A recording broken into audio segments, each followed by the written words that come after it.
Tomato sauce দিয়ে মাছ বোনার recipe. আসসালামু আলাইকুম। কিছু মাছেরে আপনার হলুদ মরিচ লবণ মাখিয়ে রাখি দিছি। এরপরে কড়াইয়ের মধ্যে পরিমাণ মতো তেল গরম করি ভালো করি। এরপরে মাছগুলো একটা একটা করে সবগুলো ছাড়িয়ে দিলাম। এরপরে এগুলারে উল্টে পাল্টাই, এগুলারে ভালো করি একবারে কড়া ভাজদান না, হালকা ভাজি নিয়ে এপিট এপিট করে ভালো করে যেন ভাজা হয়। ভাজা হয়ে গেলে কিন এগুলারে উল্টা উল্টায় একটা একটা করে সাইডতে হইব দিই। পরে এগুলো উডা হেলাই উডাই এই কড়াইয়ের মধ্যে দিয়ে দিলাম পেঁয়াজ কুচি।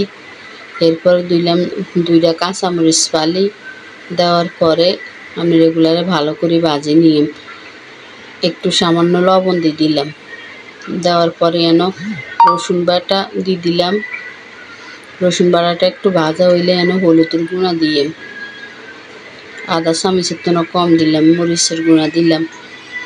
এরপরে দিলাম টমেটো সস।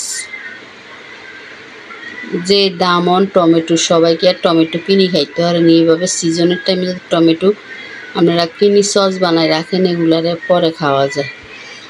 পরে সসগুলা ভালো করে কষানো হয়ে গেলে মশলার লগে মাছগুলা দিয়ে একটু উল্টা পাল্টাই দিয়ে ভালো করে এগুলারে দেওয়ার পরে যার মধ্যে সামান্য একটু পানি দিয়ে দিলাম। পানি দিয়ে এগুলারে আপনার ভালো করে এবার করে নিলে আপনার টমেটো সস দিয়ে মাছ বোনার রেসিপি রেডি। যদি আপনার কাছে ভালো লাগে একটা লাইক কমেন্ট শেয়ার সাবস্ক্রাইব করে দিন। আসসালামু আলাইকুম।